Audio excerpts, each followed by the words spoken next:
And by way of backdrop then, and by way of introduction, and as a place to start, before I show the first of these films, which have to do with reparation and reconciliation, it is interesting to me every year, how these tents, these white tents, mushroom up on our campus. You know, and one wonders, almost organically, I mean, they just somehow pop up like mushrooms do after a storm or a rainstorm or something, you know. The next minute you go to your garden, there's this weird sort of circle of mushrooms. We have that, you know, we have that. And this, of course, is a particularly interesting time because on the one hand, it's fraught with stress and anxiety and tension and a lot of pressure as our students and we professors, of course, in fact, our entire community as staff also, all of us together go through this rite of passage, which those tents then represent as well, because we send these amazing musicians and doctors and lawyers and nurses and artists and social scientists and so forth out into the world.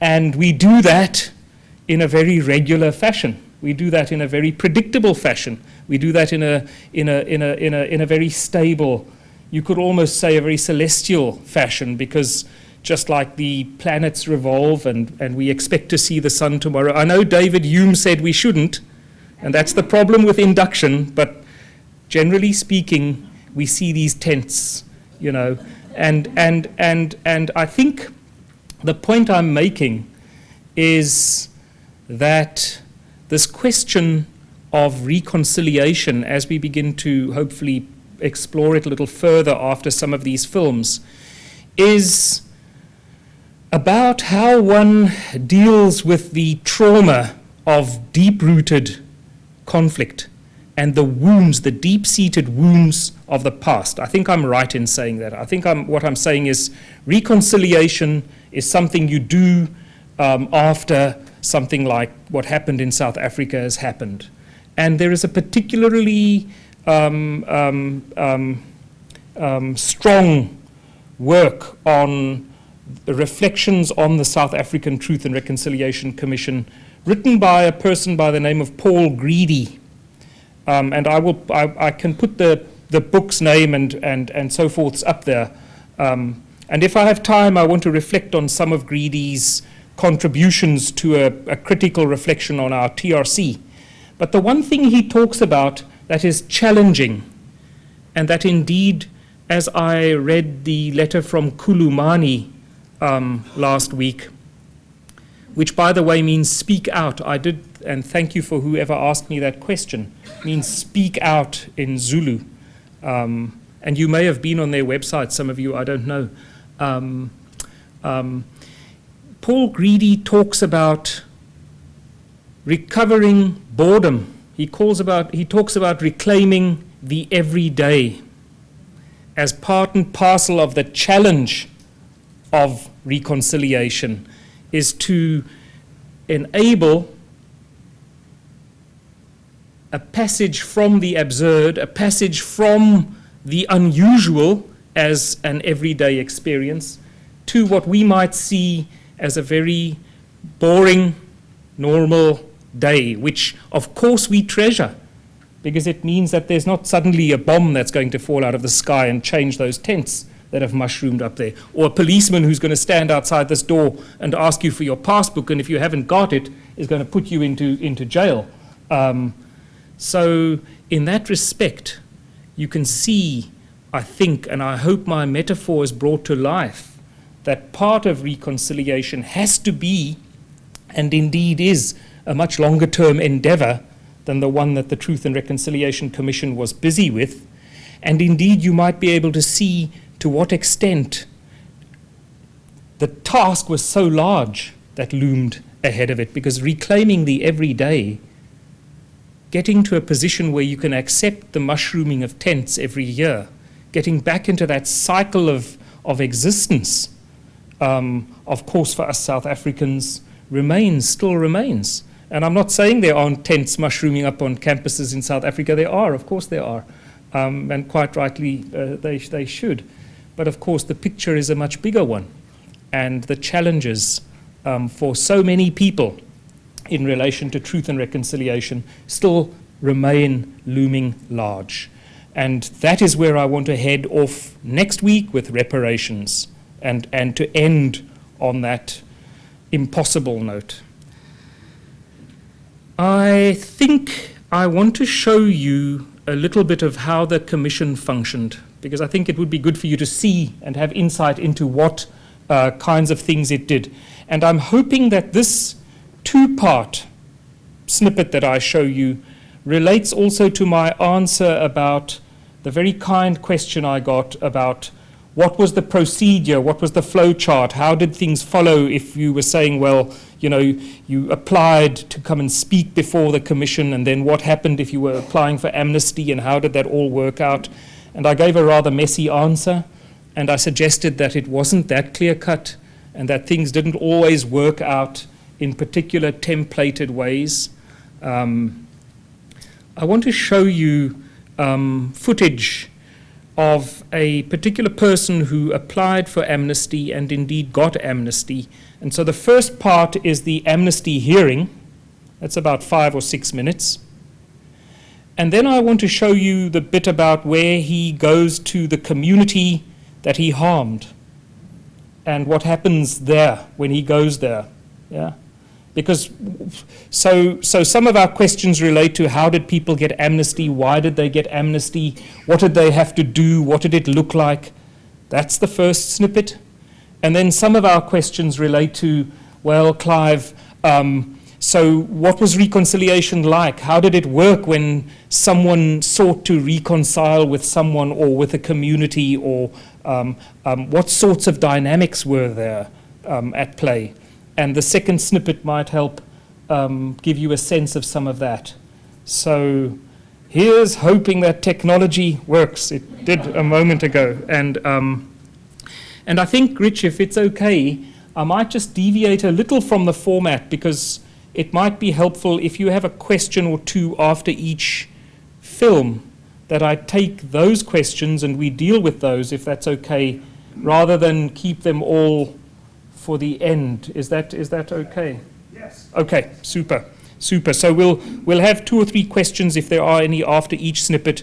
We'll have a discussion, and then I'll try and catch up with everything I wanted to say at the end.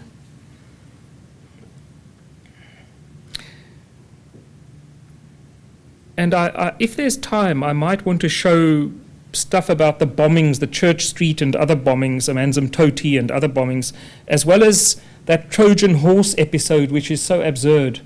So let's see how we go for time, yeah?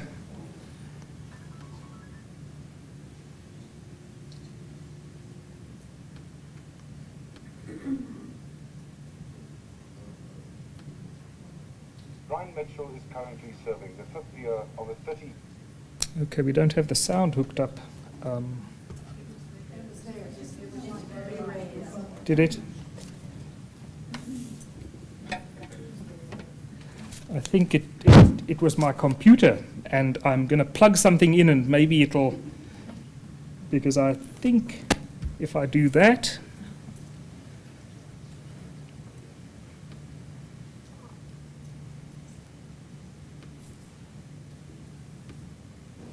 Brian Mentzel is currently serving the 5th year of a 30-year jail sentence. The only way out for him is amnesty. When he submitted his application in Pietermaritzburg this week, he didn't deny his guilt. Instead, he explained how the 11 murders he was convicted for were committed with a political motive. The police, he said, made him into a murderer and arsonist, and then used him in the battle to win every inch of Natal for Inkatha. On the 2nd of December 1988, 11 Inkatha supporters attending a night vigil were shot dead in Trustfeed, Natal. The victims were mostly women and children. Local police made no progress in finding the killers. Then Frank Dutton of the Investigations Task Unit got involved. Dutton nailed 7 policemen, including none other than the New Hanover Police Station commander, Captain Brian Mitchell. In 1992, Justice Andrew Wilson was the man who sentenced Mitchell to death. This week, it was Judge Wilson's task to consider setting him free. How did a policeman charged with the task of protecting this village end up charged with the murder of 11 of its residents? Up to 1988, Brian Mitchell's story is the story of hundreds of young white South African men. He joined the police force when he was just 18 years old. During his training in 1976, he was attached to a riot unit in Soweto.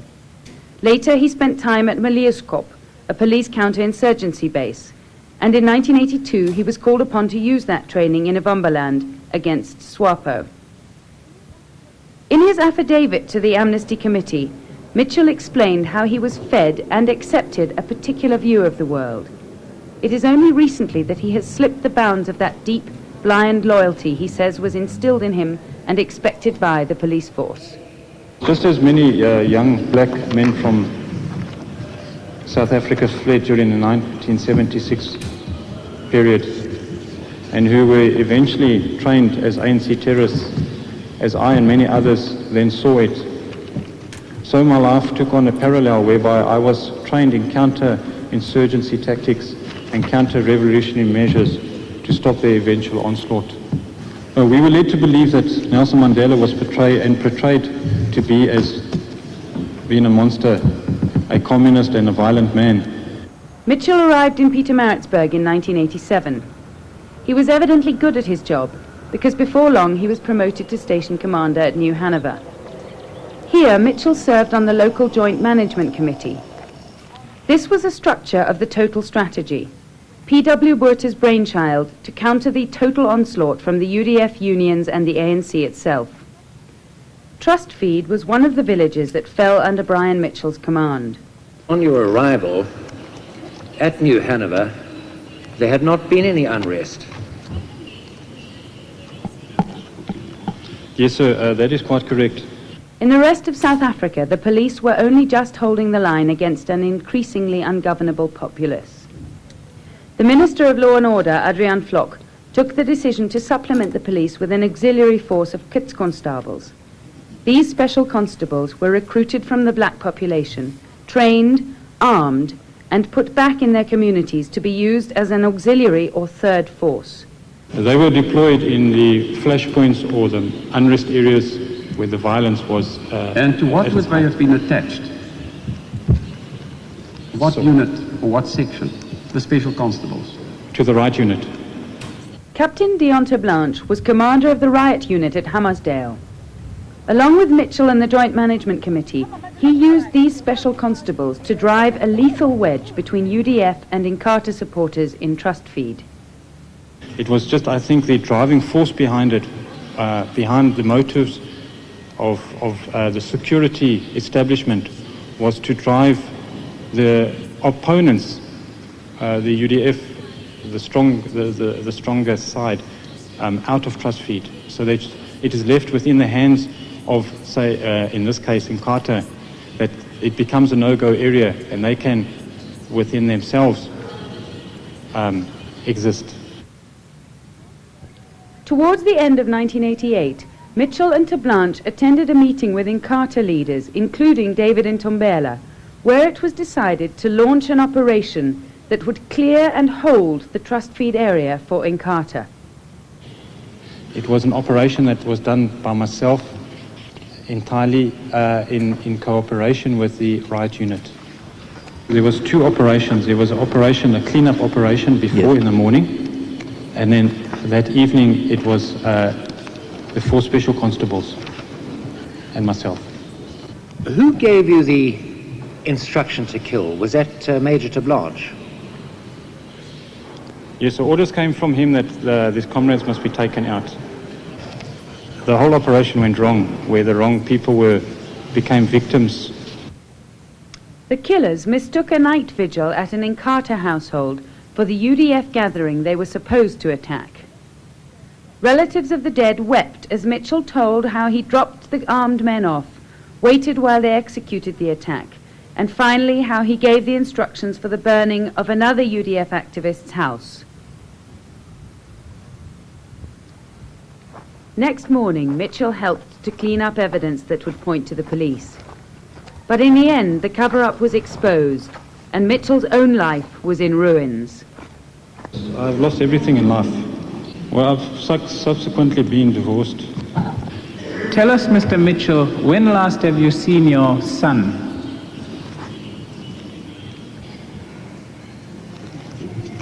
Yes. Several years ago. Yes. Was it several years ago that you last saw him? Yes. And I'll read it. Okay, I think you can just finish Yes. the rest is important. Although we weren't allowed to film an interview, I did manage to talk to Brian Mitchell. And during a conversation that lasted almost an hour, I felt that I had glimpsed a sincerely changed human being behind the face of this mass killer. A man who 8 years ago had little or no regard for life, and for black lives in particular. A stint on death row and 5 years in jail has clearly given him time to reflect on what put him there. As I was leaving, he explained how he has come to understand that you reap what you sow. And he told me that for the last 5 years he has been reaping what he sowed at Trust Feed. From now on, he said, he wants to sow only good things in the hope that one day he may reap good. Mr. Mitchell, are you now desirous of making amends?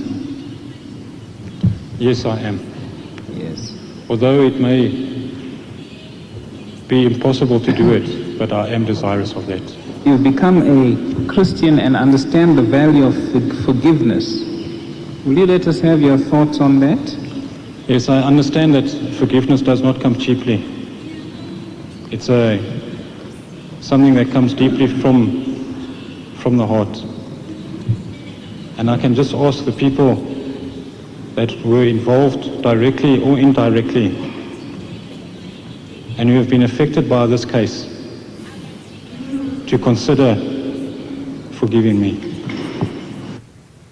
The community of trust feeds has also requested me to advise the Amnesty Committee that they will try to forgive Mr. Brian Mitchell if he becomes actively involved in the reconstruction of the community that he was responsible for destroying.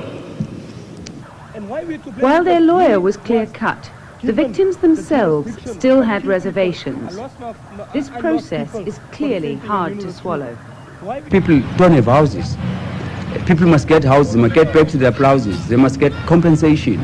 Then that would be an indication that something is being done. And I think maybe, at a long run, people will forgive and will forget. While the future of Trust Feed and the fate of Brian Mitchell still hang in the balance, the message from this week's Amnesty hearing was a powerful one. It is important to know our past in order that we can move into the future. It is important that we who fought on the sides of the government should come forward and tell what happened. It is also important for those in the previous government to stand up, accept responsibility, and to come forward. The Amnesty Committee must be feeling some pressure to decide the Mitchell case soon. Either way, the decision will send an important signal about truth and reconciliation to anyone considering an amnesty application.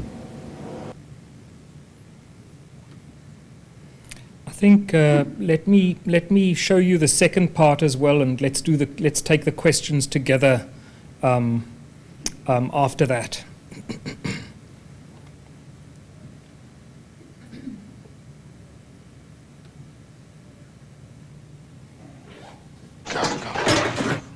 The last time we won, we were in different seats. Good call. I can't believe we almost forgot that. I was driving. Let's visit the KwaZulu-Natal Midlands first. It's the story of a policeman who will have the blood of his victims on his conscience for the rest of his life. But he was honest and brave enough to go back to the scene of his crime.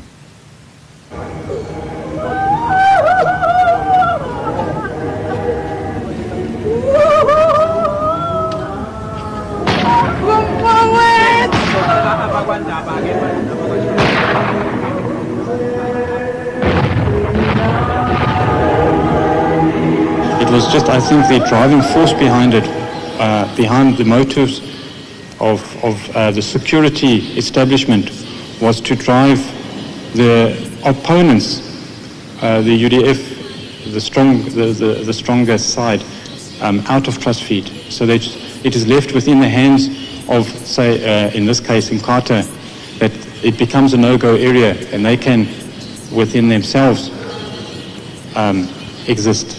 So in that meeting, a plan was hatched, okay, to go and finally drive UDF out. But I must stress that they felt that my shop, my house, my family home were the nucleus, or were the base of the UDF. So that is where they planned to hit. If they hit us flat out, then their mission would be complete. The whole operation went wrong, where the wrong people became victims. The community of trust feeds has also requested me to advise the Amnesty Committee that they will try to forgive Mr. Brian Mitchell if he becomes actively involved in the reconstruction of the community that he was responsible for destroying.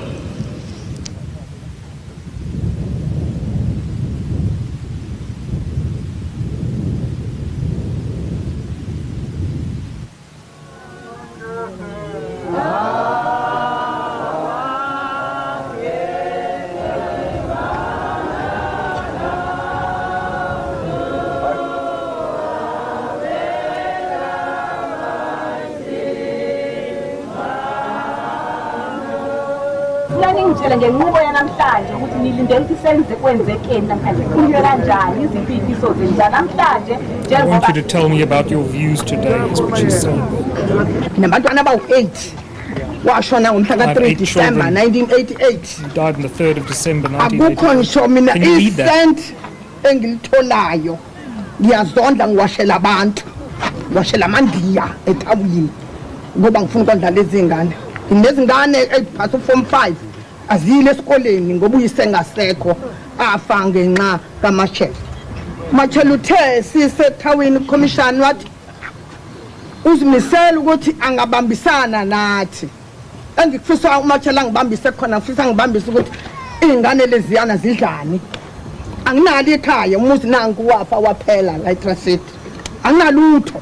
Hleze makameleni ngiyarenta akho umuntu onginika le mali yokurenta. Anginamuntu onginikeza ukuba ukudla izingane lo 8 uyise wakhe ashona. Ngifisa ke uBrian Machel akasho ukuthi mina angangenzelani kuba ngiyofunda leza izingane ngiyabonga. Brian, you are here today in Trustfit. The comment of Trustfit has some expectations. They're expecting you to clarify some questions. They'll ask you some questions. They'll also express their feelings to you. They'll also want to know, what are your ideas? Share with them. Share the same thing you promised that you do for the community when you had our Amnesty Hearing. This is an opportunity to engage this community. I'd just like to thank the community for allowing me to come here today and for gathering together in this fashion. Without your goodwill to allow me to come here, none of this could have taken place. I have come here because I know it's the right thing to do. I cannot financially help my family, and I cannot financially help anybody at this stage. I just want to take this opportunity, as I did at my Amnesty hearing, to say to the community, I'm sorry for what has happened to them. okuyena yena umlungu ithina sadala udaka azakubuya umlungu ebesuka kwezokuphepha zongena phakathi kwethina sabantu ithina sadala udaka manje kufanele thina ke sisehlele ngenzani ngoba ithina sadala udaka ngiyamxolela ngokusecelile uqo ngoba phela yikho into futhi singayenza ngoba bafa la kodwa nje nginxusayo kufanele bangisize singathisi ingane ngoba ziningi ingane ezinkulu. If I had to say to the community exactly which path I'm taking, and that path doesn't mature or materialize, obviously then it's a bad reflection on myself. So I would rather have the community identify the way that we should go, and let us do it combined and not let it just be my show. I want a community shelter. Yeah, ayikho into engizuyisho mina ngifuna apha umuzi wami ngoba mina ngihlele entabeni nanginayo indlu mina ngihlele endlini engaka anginangani mina iy'ngane zamayigada zonke ubremisheni ngiyamxolela noNkulunkulu uyabona into ayenza kumina ngeli ilanga benze ngilale ngingadlile ngingakwazi ukudla esiswini ngikhohlwa ukuthi wangibulalela iy'ngane ezazingithalela.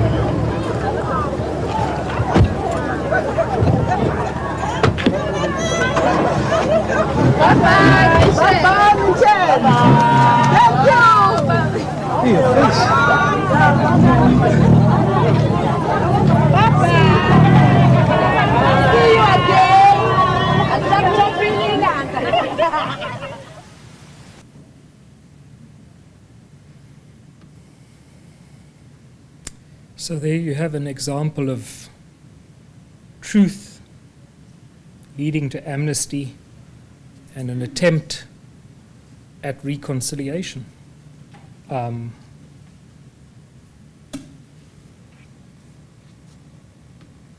Which of course leaves you with this silence, doesn't it? It leaves us all with this silence. We sit here and sort of say, did I just see that? Did that just really happen in this room? And I think you can see why I give some of these strange answers that I do sometimes in relation to how some of this does or doesn't happen, and how possible or impossible some of this stuff is, and to what extent one person's reconciliation is another person's abject anger and horror and disappointment. And I think you could see some of that even in those snippets where it was possible perhaps for one person to say, I forgive Mitchell, and for another person to say, I cannot ever forgive Mitchell. And for one person to say, yes, it is good that he came here today and that is enough for reconciliation to occur. And for another to say, well, did you hear the sound when he said he couldn't financially compensate? And next week we'll talk about what was the number one demand for reparations, and I think I've given you the answer. The second was, of course, memorials, tombstones, exhumation of bodies, remembrance. And then I don't want to go into next week. I don't know if any of you have any thoughts or questions, because I did say we might just take a question or two now. Yes, ma'am, you were...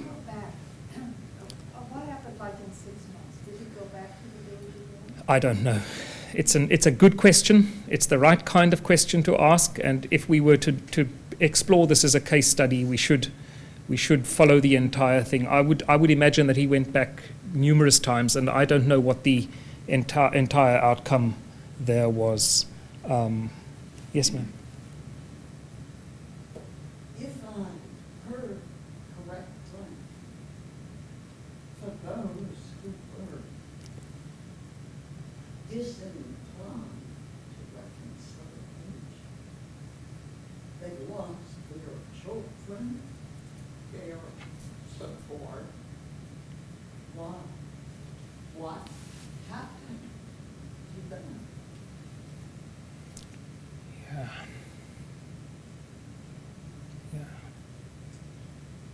No answer. I'm going to give you a very unsatisfactory answer next week, because quite frankly, it took many years before the government finally granted those folk who had come to the commission $3,000 as a one-off payment. And that's why my silence was there, because that's why Kulumani has written that letter. And that's why South Africans are beginning to say, we don't like the answer we got to that question you just posed, because that is a key question. And so when we think about reparation, what happened to that poor lady with, in those circumstances? Not much. Not much, if anything at all. Not much, if anything at all. I don't know if she was a recipient of even that paltry amount. And when I describe to you the entire process next week, and when I talk about what the Commission recommended and what the government actually did, and how much was available and how much was actually disbursed and things like that, you will leave here thinking, what kind of a strange story did Clive tell here today? So you can begin to see the tension. And remember, I was speaking about hybridity and tension and ideal justice and power politics, and the tension then also between things like reparations and amnesty, where Mitchell got amnesty, and amnesty in general was pretty quick compared to reparations, which took much longer. You can see that tension, where if you're the survivor, you're saying, he just got off scot-free, but I didn't get anything, and now I've waited until 2002 or 3 or whenever the money was disbursed, and I got $3,000. And in that case, you can hear what her circumstances were, which prompted you to ask that very right question. And next week we'll also look at how many people couldn't get to the commission, how many people Kulumani is saying struggled or couldn't get there, or were excluded from the closed list and things like that. So that question then widens out in terms of numbers across the society that is South Africa, and she is but one example of this. Yet, I would say that the TRC wasn't a failure. And this is also where, ladies and gentlemen, absurdity keeps coming back, where these contradictions keep coming back, is to say that we know, and the TRC has recognized it, and even we South Africans recognize it, and of course as academics we also recognize that we went so much further than so many other countries actually even could go. And we got so much more done in relation to what might be right than so many other countries. And I'm not trying to run other countries down, or, what I'm saying is, for us South Africans, that was a pretty darn good process. As awful as we think it looks when we look at it now and we think, man, they didn't know what they were doing. Of course we didn't know what we were doing. But we tried something, and we tried a whole lot more than a whole lot others have managed. I mean, just for Mitchell and the trust feed community to get together, I mean, is as miraculous as the negotiated settlement, is as miraculous as the birth of the TRC.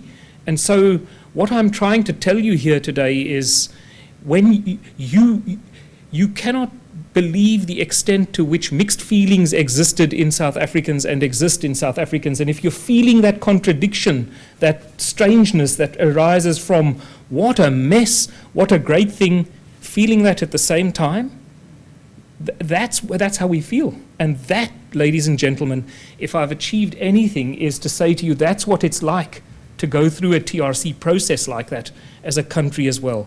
Because you feel revulsion when you see and hear that someone's gotten that amnesty, but at the same time you think, what a miracle that he turned up at that community and there was a process, and by the way, no one hurt anyone there. No one actually picked up a gun or brought out a knife or something. It actually played out there. So you begin to feel that contradiction in your own heart and in your own intellect, and that's actually what I'm trying to say is the essential character of a truth and reconciliation process in a transitional country, in a country transitioning from something bad to something better. Yes, ma'am. Who in that process would have received conflict management training? I would be surprised if anyone had. I don't think anyone had. That's speculation, but I would be surprised. If anyone had, and to the extent that they had, non-profits like Kulumani and others would have been involved in supporting grassroots processes like that. And a lot of that, where it was done by grassroots organizations, might have been informed by that sort of, and it's not just, so it's also, so it's a therapeutic moment, isn't it? And there's almost a social work and a psychological component to that as well, and some of that sort of support work mediators and facilitators and so forth is essential. So you could see an ideal process, and you could see how it might be constructed in an ideal world and how you might want to roll it out across an entire country. And it may well be that we're saying, well, it's unfinished business, and we should attend with some seriosity to the answer to that question now. Because is it ever too late? Of course it's too late. You're right. And so what I'm saying is never too late. It's never too late to start something, but it's too late in the sense that apartheid should have never started, is the way I would answer that. Why did we do what we did? And quite frankly, that's the second question that I want to address in the next lecture, is what the TRC spoke about as lemming-like behavior, and why we as societies, or at least in significant numbers of parts of a society, why we head in a certain direction. Why is it that we human beings do that? And the other question, seeing that I'm on with divulging things, you know, ladies and gentlemen, when you see these tents pop up across campus, you know there's going to be huge stress on the campus. And so what I do is I tell my students well in advance what the questions are that they're going to get in the exam, because I don't want them stressing, and I want to get a good answer, and I want good quality, and I'm not there to figure out if a student can work under pressure. I'm there to see if the student gives me a good answer. And so the other question, so the other question is, what value can you place on human life? So when we talk to your point about, you know, so those two questions are questions that I want to address next week. Of course, I can't address them, but we will try. We will at least reflect on them, because, you know, that question and the other question are at the heart of a lot of, you know, what we're talking about here, the entire endeavor of reconciliation and truth. And where is the truth and where is the reconciliation? Sorry, there were hands everywhere, and I'm going to get the order wrong. I apologize. You first and then you. Yes. And serving time. Yeah. How many others came forward who have not previously been convicted and said, I did this and I was wrong? But was it government officials? It was all, yes. So I'll give you the stats. I think I've promised you the stats, and in fact I could pull them up. I think it was 1,000 something out of 7,000 applications got amnesty. And of all of those, whilst the Commission sought to trace, if you like, accountability to generals and cabinet ministers, they were all captains, and so they were all foot soldiers. They were all of the rank of Mitchell, captains, colonels, that sort of thing. So, and in fact, a number of those are on record, I think even Mitchell somewhere, but certainly some of the others, as saying that the higher echelons sold them out. And they weren't. And to the extent that generals and others did, they were, of course, a bunch of generals took the TRC to court and had very different resources and access to very different resources, and ultimately got off scot-free compared to the foot soldiers. And this is another dilemma and challenge and problem, if you like, with the TRC, is that, to your question, who confessed and why? And where was the pressure being placed, and what sorts of cover-ups and things, and what sort of truth has emerged? He may have been very genuine in his change of his views, but he also be cynical and say he had nothing to lose. And I think that will differ from individual to individual. Now, someone like Eugene de Kock, prime evil, had nothing to lose. He was in, and because his crimes were so disproportionate in terms of their nature to the objective he was seeking, he couldn't qualify for amnesty, because remember, a criterion was your actions had to be proportionate to what you were seeking politically. He had nothing to lose, and so he came forward, and he gave us a lot of perspective that we otherwise would never have had, because he came forward, he said he wanted amnesty. I think he pretty much knew he was never going to get it, and corroborated and supported and helped triangulate in a lot of cases. But others, again, it's your judgment as well as the Commission's, and you look at someone like Mitchell and you wonder. You do, you do. I'm pretty sure some got amnesty and literally felt nothing. I'm sure others were genuinely changed. I don't know what the proportions are and things, but certainly the level was more junior. We never got where we would have liked to go. And in part, I think I played the government ministers talking about what it means to take out and eliminate, and I mean they had counter answers for counter answers, and you couldn't find these trails. You literally couldn't find them because they were very good at hiding them. There was a question at the back there. As I watched Mitchell, he seemed very sincere. Yeah. I expected when he went to the village that he was going to physically rebuild the village.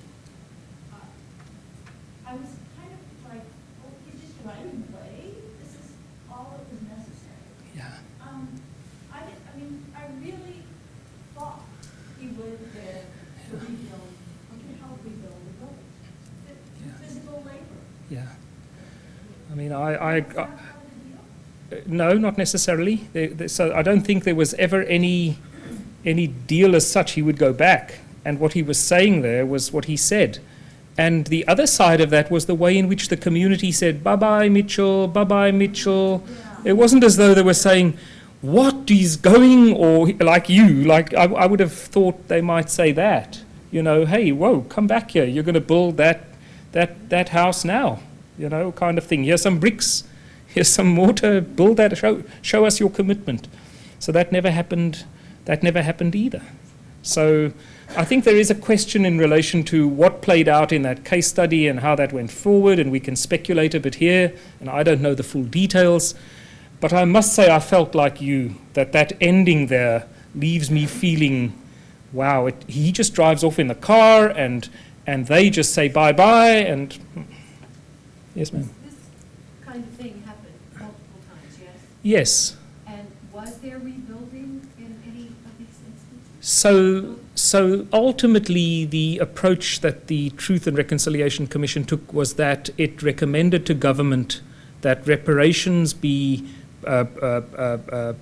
applied on a community level, and that the rebuilding of communities was really where the heart of reparations lay. But not to get to my story next week, the extent to which that kind of rebuilding occurred through the TRC, because the TRC could only make recommendations to government. And the extent to which the government played that role of reconstruction and what it did is, of course, the story that I want to tell next week. So in case I hadn't made that clear, the Commission was only empowered to make recommendations to government around reparations. And when you balance the recommendations out against what happened, you will see Kulumani's letter again, perhaps in an even more strong light than you might have, because it was pretty strong already. It already tells you the story, doesn't it, of reparations. Just thinking about Kulumani's letter tells you, it didn't work out. Were there any more questions? Yes, sir. For most of the individuals who apply for reconciliation or forgiveness, were they already in prison, already in the judicial process, or were these people that had committed crimes previously and did it without arguing? There was a mix. So somewhere in Mitchell's situation, some had come forward without having been in a process in the past. It was a mix, yeah. And I guess when we pull out the statistics, we might get a flavour of that sort of mix. I mean, I might want to. How are we doing for time? We've got 20 minutes. Yeah. Now, my challenge is I would have liked to show you the Trojan horse episode. That's 11 minutes. But then the bit about the bombings is really powerful around forgiveness and around understanding. I'll do that one next, and we'll do the Trojan horse one now. Is that good? Yeah? All right. And then there'll be time, I think, 6 or so minutes for 1 or 2 more questions. I hope this format's working for you. Is this working for you? All right. It's better because you don't hear me all the time.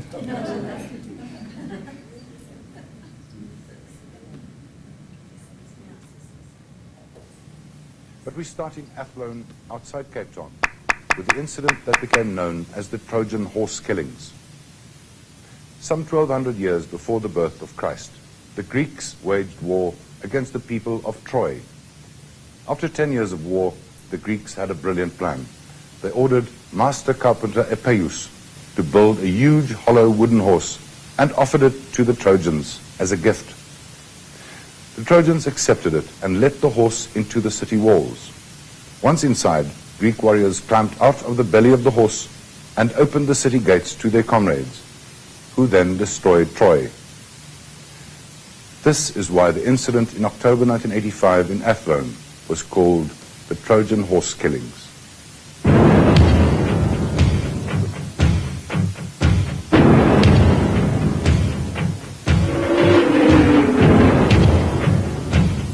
October 1985, the height of the school boycott and the UDF's growing anti-apartheid resistance here in Athlone on the Cape Flats. Clashes between police and protesters are now a daily occurrence. Finally, on the 15th of October 1985, the police hit back with a vengeance. This time, they go into Athlone in an unmarked railway truck, hidden in wooden crates on the back of the truck. At first, it attracts little attention, but it drives up the road again, expecting trouble.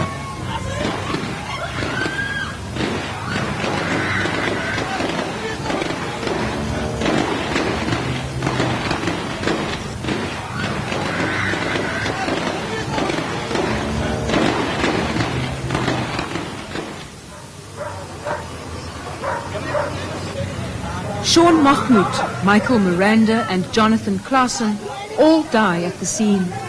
Several others are wounded or arrested.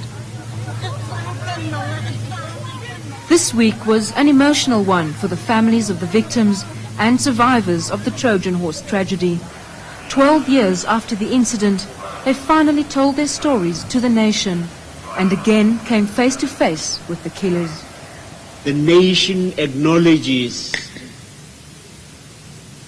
that awful experience, and in a way the nation is saying sorry. We hope even more that those who perpetrated such a deed, as they hear you tell your story, tell of your pain and your anguish, dat dit hulle harte sal aantas en miskien sal hulle aanmoedig om verskoning te vra. So help me God. Mohammed Shafiq Mahmoud broke down as he described his state of mind after he discovered that his 16-year-old son Sean had been shot dead by the police. I went berserk and I had to sit still and get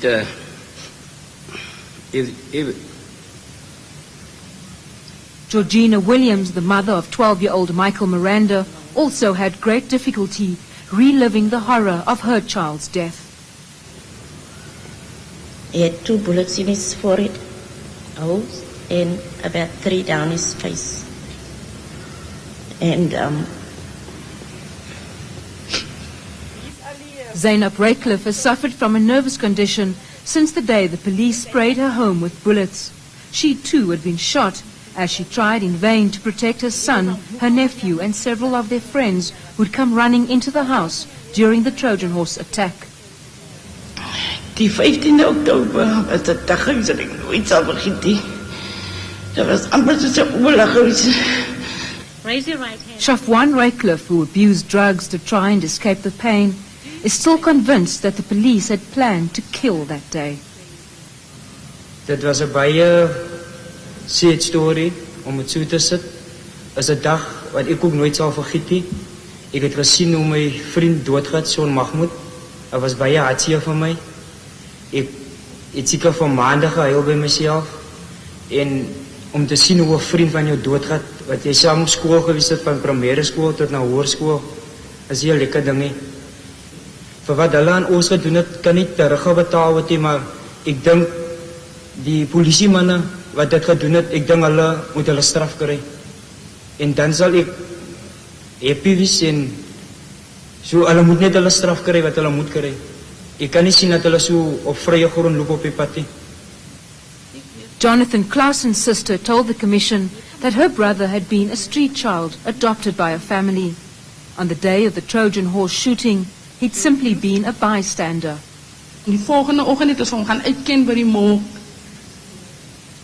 En daar was bloed in sy mond gewees en tot in sy nek en dis Amina Abrams described her anguish as she held the two wounded children in her arms that day. She said the attack had left her son Toya mentally unstable. So it's very difficult for you to understand how you were shot and how your friends died. Yeah, and actually what I also want to know is who was the person that actually gave them the permission to take the law into their own hands. I mean, at that stage and at that age, I couldn't understand that. 13 security force members were implicated in the Trojan horse murders, but they were all acquitted. This week, 4 of them gave the TRC their side of the story. Retired Brigadier Christian Ludolf, the mastermind of the attack, admitted that he'd given the command for the unmarked railway truck to go into Thornton Road on that fateful day. He claimed that using an unmarked vehicle was the most effective way of arresting stone throwers. He denied that he'd sent his men into the area with a license to kill. We wanted to apprehend the stone throwers. Yes, so if we'd sent a vehicle in there and no stones had been thrown, then there would be no crime. And no. But if a second vehicle came in, an unmarked vehicle, it would. You deliberately instigated the crowd by making sure that they attacked, by your own admission. By your own admission, you're saying a police vehicle would not be attacked, and therefore your decision to use an unmarked vehicle so that it will be attacked. That's your statement. I object to the statement made to this witness that they instigated a crime. If I park my motor vehicle in the street with a radio in it, and it gets stolen by a thief who happens to walk in that street, do I instigate the crime by parking my vehicle there? Surely not. And this is, in effect, what is being put to this witness. Sir? That by sending a private vehicle out in a public road, they instigated a crime. Sir? I'm sorry, I don't follow that. You know, Chairperson, you know yourself that the example you just gave is absurd. The situations are not analogous. Order, please. Order. It was former Railways Police Lieutenant Dou Vermeulen who fired the first shot. He admits that he fired at least 7 shots at Sean Mahmoud, but denies shooting the boy in the back. He says he shot in self-defense when the crowd attacked the police. The fact that people, and especially a young child, lost their lives in this incident is something which will stay with me till the day of my death. I'm sorry that such a thing had to happen. And today I realize that if the government of the day had started on the road of negotiations at a much earlier stage, incidents such as these would never have taken place.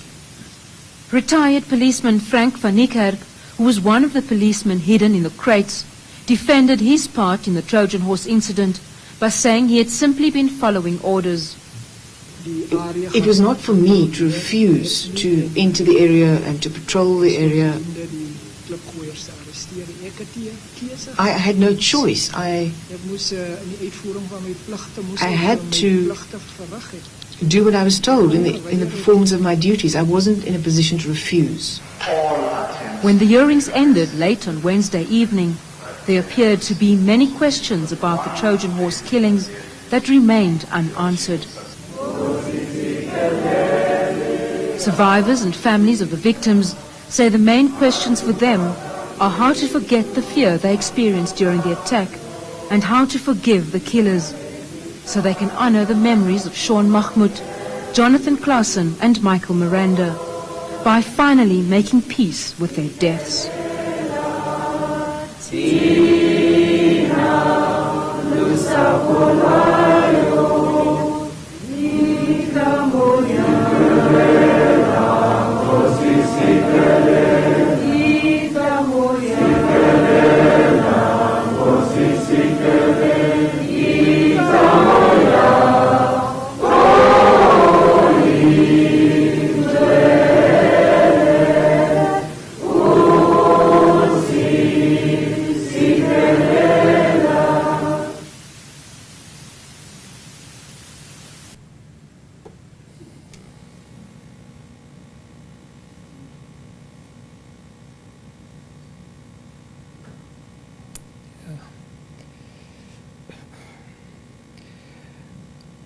I think I might say we have a very beautiful national anthem by way of ending today's discussions. I look forward to seeing you next week. Thank you so much. Thank you.